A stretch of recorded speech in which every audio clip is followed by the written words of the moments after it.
January was a very volatile month for equity markets, with a lot of intraday volatility. This intraday volatility was significant enough to take a moment and discuss this event. And I propose to do it through the lens of intraday momentum strategies. An intraday momentum strategy follows the trend of an index. Basically, it looks at the move of the index between the previous close and different times during the day. If the index is up, it will buy futures.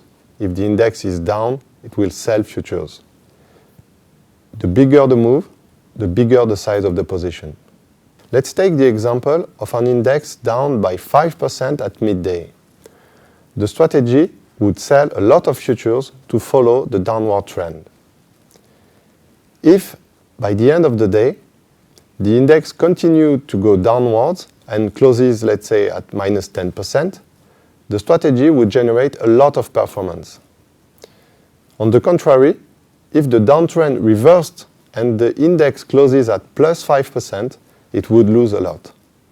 Historically, these strategies have delivered good performance, stellar even during the COVID crisis.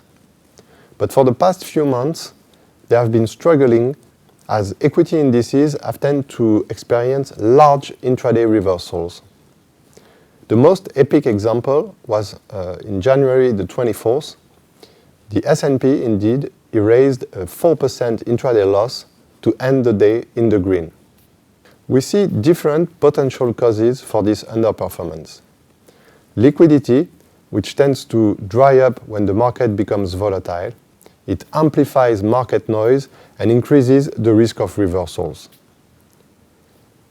Overcrowding, because after generating great performance during the COVID crisis, these strategies have seen large inflows, which tends to consume the potential of alpha. And lastly, the buy-the-dip mentality from US retail investors who tend to buy the market when it's selling off, forcing intraday momentum strategies and other sellers to cut their shorts. At Seeyond, we follow these intraday momentum patterns very closely as they can have an impact on the delta hedging of volatility strategies.